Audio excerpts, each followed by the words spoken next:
حیدرآباد سے رپورٹ کر رہے ہیں Faisal Khan. HESCO power wing colony میں پاکستان کا 79واں یوم آزادی نہایت جوش و خروش اور قومی جذبے کے ساتھ منایا گیا۔ تقریب کا آغاز تلاوت کلام پاک سے ہوا، جس کے بعد قومی ترانہ پیش کیا گیا اور ہیسکو چیف ایگزیکٹو آفیسر فیض اللہ ڈاہر نے قومی پرچم کشائی کی۔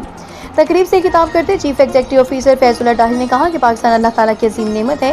ہمیں قائد اعظم محمد علی جناح کے اصول ایمان، اتحاد اور تنظیم پر عمل کرتے ہوئے ملک و قوم کی ترقی کے لیے اپنا کردار ادا کرنا ہوگا۔ انہوں نے کہا کہ قائد اعظم کا فرمان کام کام اور صرف کام کو عملی طور پر اپناتے ہوئے ہیسکو کو مزید ترقی کی راہ پر گامزن کرنا ہے۔ فیض اللہ ڈاہر نے کہا کہ الحمدللہ ہیسکو نے 68 عدد 11 kV فیڈرز کو لوڈ شیڈنگ سے آزاد کیا اور روشنیوں کا یہ سفر جاری ہے۔ عوام کو بھرپور تعاون سے مزید فیڈرز کو بھی لوڈ شیڈنگ سے آزاد کیا جائے گا۔ صارفین کو بہتر، مستحکم اور معیاری بجلی کی فراہمی ہیسکو کی اولین ترجیحات میں شامل ہے۔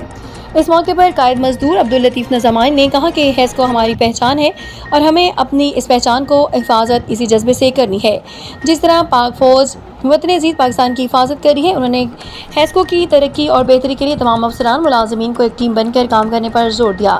تقریب میں MNA رکن اسٹینڈنگ کمیٹی برائے توانائی سید وسیم حسین، ہیسکو کے اعلیٰ افسران، CBA نمائندگان، سیاسی اور سماجی شخصیات اور ملازمین نے شرکت کی۔ اس موقع پر نمایاں خدمات انجام دینے والی شخصیات اور ہیسکو افسران میں اعزازی شیلڈ بھی تقسیم کی گئی۔